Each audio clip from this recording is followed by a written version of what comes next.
बेटा बोर्ड अच्छे से दिखाई दे रहा है? जब ब्लर हुआ करे आप बता दिया करिए, केवल रिफ्रेश करना होता है, बस सही हो जाता है। बेटा क्वेश्चन नोट कर लिया सबने?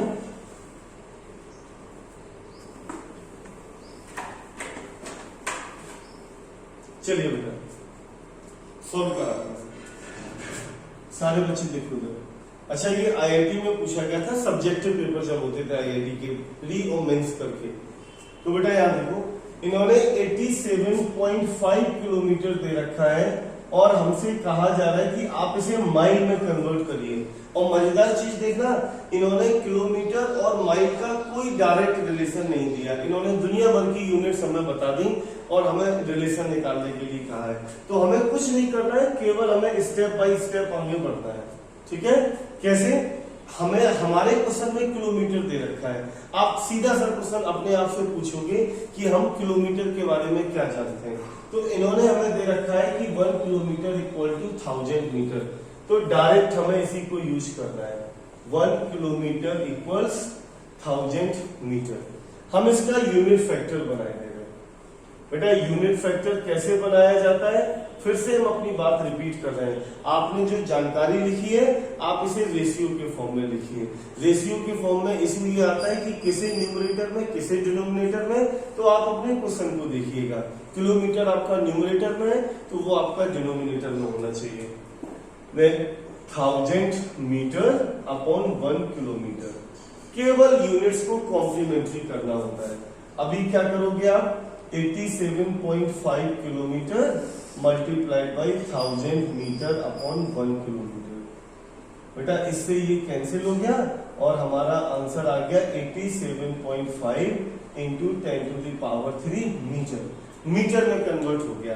क्या बेटा हमारा टारगेट मीटर में कन्वर्ट करना था? ये तो नहीं था, हमें तो माइल में आंसर चाहिए। चलिए आगे बढ़ते हैं। अब आप मीटर के बारे में क्या जानते हो? तो इन्होंने दे रखा है कि 1 मीटर इक्वल टू 100 सेंटीमीटर, तो हम भी लिखे दे रहे हैं 1 मीटर इक्वल टू 100 सेंटीमीटर। अब हम इसका यूनिट फैक्टर बना रहे हैं। यूनिट फैक्टर बनाने में बेटा आप नोटिस करना, यहां पर हमारा मीटर न्यूमरेटर में है, तो हम अपने यूनिट फैक्टर में रेशियो इस तरीके से लिखेंगे कि हमारा मीटर डिनोमिनेटर में है। तो बेटा 100 सेंटीमीटर डिवाइडेड बाई 1 मीटर, तो इससे हमने मल्टीप्लाई कर दिया। सुनाई दे रहा है सबको अच्छे से? मीटर से मीटर कैंसिल हो गया, तो 87.5 into 10 to the power 3 into 10 to the power 2 centimetre. हमने इसे सेंटीमीटर में कन्वर्ट कर दिया। अच्छा, सेंटीमीटर हमारा टारगेट नहीं था, वो तो इन्होंने हमें यूनिट इस तरीके से दी, हम सेंटीमीटर पर आ गए। हमें तब तक नहीं रुकना है जब तक हम माइल पर नहीं पहुंच जाते हैं। अभी बेटा चेक करो, आप सेंटीमीटर के बारे में क्या जानते हो? इन्होंने 1 इंच इक्वल टू 2.54 सेंटीमीटर दे रखा है। तो बेटा अब जो दे रखा है उसी को फिर से नोट डाउन करते हैं। अब इसका यूनिट फैक्टर बेटा हम बनाए दे रहे हैं। अब यूनिट फैक्टर बनाने में किस चीज का ध्यान रखना है? यहां पर सेंटीमीटर आपका न्यूमरेटर में है, तो हमारे यूनिट फैक्टर में सेंटीमीटर डिनोमिनेटर में होना चाहिए। तो बेटा हम इसे इस तरीके से लिखे दे रहे कि हमारा सेंटीमीटर डिनोमिनेटर में आ जाए। ये हमने लिख दिया रेशियो के फॉर्म में। तो बेटा देखना 1 inch divided by 2.54 centimetre. Centimetre से सेंटीमीटर हमारा कैंसिल हो गया, तो 87.5 into 10 to the power 5 divided by 2.54 inch आपका कन्वर्ट हो गया। बेटा यहां तक किसी बच्चे को डाउट तो नहीं हुआ? अच्छा, ये हम लोगों को घुमा रहे हैं सारी यूनिट्स में, अभी हमारा डेस्टिनेशन नहीं आया। हमें चाहिए था माइल, हम लोग इंच तक पहुंच गए। अब हम इंच के बारे में क्या जानते हैं? आप नोटिस करो, इन्होंने दे रखा है 1 inch equal to 1 feet equal to 12 inch. तो बेटा जो नई यूनिट दे रखी है उसे लिखे दे रहे हैं। मतलब हमें अपने कंसेप्ट को नहीं छोड़ना है। ये कितना भी घुमाते रहे हमें कोई दिक्कत नहीं है, घूमते रहेंगे और लास्ट में डेस्टिनेशन पर पहुंच जाएंगे। तो 1 फीट इक्वल टू 12 इंच। अब हम इसका यूनिट फैक्टर बनाए दे रहे हैं। यहां पर इंच न्यूमरेटर में है, तो हमारे यूनिट फैक्टर में इंच डिनोमिनेटर में होनी चाहिए। तो बेटा ये आपका 1 फीट अपॉन 12 इंच हो गया। हम अपने यूनिट फैक्टर से मल्टीप्लाई किए दे रहे हैं। 1 फीट अपॉन 12 इंच, इंच से इंच कैंसिल हो गया, तो 87.5 into 10 to the power 5 divided by 2.54 divided by 12 और हमारा आंसर चेंज हो गया फीट में। क्या फीट हमारा टारगेट था? बेटा फीट तो हमारा टारगेट नहीं था, हमसे तो क्वेश्चन माइल में पूछा जा रहा है। अब फीट के बारे में आप क्या जानते हो? तो बेटा देखो इन्होंने दे रखा है 1 यार्ड इक्वल टू 3 फीट। आप देखिए किस तरीके से घुमा रहे हैं, दुनिया भर की नई नई यूनिट हमें बता रहे हैं। 1 यार्ड इक्वल टू 3 फीट, आप इस यूनिट को लिखेंगे 1 यार्ड इक्वल टू 3 फीट। हम इसका यूनिट फैक्टर बनाए दे रहे हैं। बेटा यूनिट फैक्टर बनाना आप तो सब लोग सीख गए होंगे। यहाँ पर फीट आपका न्यूमरेटर में है, तो हमारी यूनिट फैक्टर में फीट डिनोमिनेटर में होना चाहिए।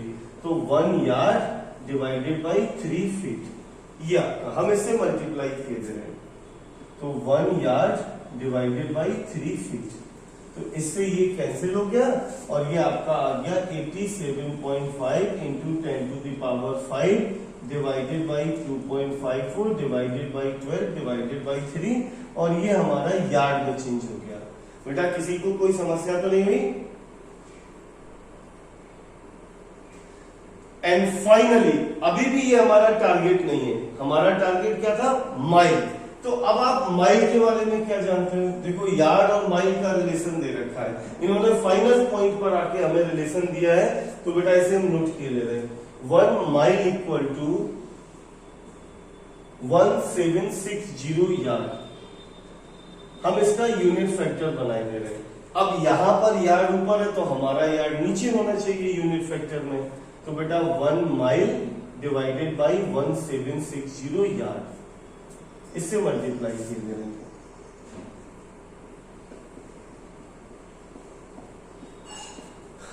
मल्टीप्लाई किया, इससे ये कैंसिल हो गया, तो 87.5 into 10 to the power 5 divided by 2.54 divided by 12 divided by 3 divided by 1760 mile.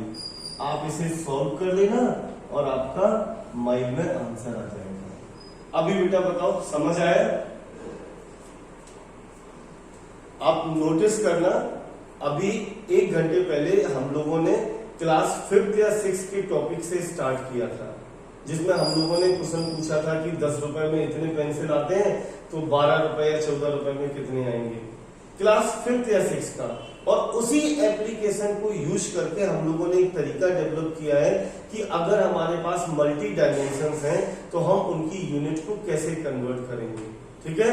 और उसी तरीके में हम लोगों ने देखो ये आईआईडी का क्वेश्चन लगाया है। मतलब आप जब क्वेश्चंस लगाने स्टार्ट करोगे तो आप नोटिस करोगे कि आपका सिलेबस और कंपटीशन का सिलेबस बिल्कुल इक्विवेलेंट है, बस चीजों को कंसेप्ट वाइज समझना है रादर देन उन्हें रटने के। अगर आप कंसेप्ट वाइज चल रहे हो तो किसी भी क्वेश्चन में आपको कभी बहुत ज्यादा तकलीफ नहीं होगी और धीरे धीरे आपका लेवल खुद ही इतना रीच हो जाएगा और आप चीजों को एनालिसिस के वे में पढ़ोगे। अब होता क्या है, जैसे 11th जैसे 10th में के बच्चे से पूछो कि बेटा एक्सोथर्मिक रिएक्शन क्या होती है, तो बच्चा चिल्ला के बोल देता है सर ऐसी रिएक्शन जिनमें हीट एनर्जी रिलीज होती है। एंडोथर्मिक क्या होती है, बच्चा चिल्ला के आंसर देता है सर जिसमें एनर्जी एब्जॉर्ब होती है। आपके 10th के टीचर ने केवल यही लाइन आपको बताई, एनर्जी इवॉल्व या एब्जॉर्ब। क्या आपने उनसे रीजन पूछा सर एनर्जी एब्जॉर्ब क्यों हो रही है या एनर्जी इवॉल्व क्यों हो रही है? कोई बता सकता है? मैं अरे हाँ या ना तो बोलो बेटा। बस यही अंतर हमें आपके अंदर चाहिए कि आप हमसे रीजन जरूर पूछेंगे। अच्छा आप देखना कितना आसान सा आंसर है। जैसे ये मार्कर है, हम आपसे कह रहे हैं बेटा तोड़ो इसे, आप अगर इसे ब्रेक करोगे तो हमें एनर्जी इसे देनी पड़ेगी या ये हमें देगा? बोलिए बेटा। हमें देनी पड़ेगी, एंडोथर्मिक रिएक्शन होगी। ऐसी कोई भी रिएक्शन जिसमें बॉन्ड ब्रेक होते हैं वो एंडोथर्मिक रिएक्शन होती है। अब बेटा जब आप बॉन्ड ब्रेक करोगे तो अपने आप तो बॉन्ड ब्रेक होंगे नहीं, उन्हें एनर्जी लगेगी, इसीलिए वो एनर्जी एब्जॉर्ब करते हैं, ठीक। अच्छा एक्सोथर्मिक रिएक्शन क्या होती है? एनर्जी इवॉल्व होती है। बच्चे पूछते हैं सर क्यों? अब देखना कितना आसान सा आंसर है कि एक गिलास में पानी भर लीजिए आप, ठीक है, पूरा गिलास पानी भर लिया, अब उसमें पत्थर डालिए आप। जब आप पत्थर डालोगे तो पानी अंदर जाएगा या बाहर निकलेगा? बाहर निकलेगा। क्यों? क्योंकि ग्लास फुल ऑफ वाटर है, फुल ऑफ वाटर। हमारा एटम फुल ऑफ एनर्जी होता है। Atom is the ultimate source of energy. अब जब आप नए बॉन्ड बनाओगे तो वहां ओवरलैपिंग होगी और इसके कारण एनर्जी बाहर रिलीज होती है। तो छोटी छोटी चीजें हैं, बस आपकी अप्रोच समझने की होनी चाहिए। 11th में अगर आपने ये चीज मेंटेन कर ली तो आप अपने आप को 12th में तो टॉप करोगे ही करोगे, आप साथ में कंपटीशन भी निकालोगे। और यही अप्रोच हमें हर बच्चे के अंदर चाहिए। मतलब जितना डेड सीरियस होकर हम आपसे कह रहे हैं कि हम आपको 100 में 100 नंबर की तैयारी कराएंगे, उतना ही डेड सीरियस आप अपनी स्टडी के लिए होने चाहिए कि नहीं, हमने अप टू 10th जैसी भी पढ़ाई करी हो, फ्रॉम द 11th और 12th 2 साल केवल हम ही टॉप करेंगे, हम किसी दूसरे को मौका नहीं देंगे। बेटा ये क्वेश्चन सारे बच्चों को क्लियर हो गया? अगर डाउट हो तो पूछो, अदरवाइज नोट करिए इसे।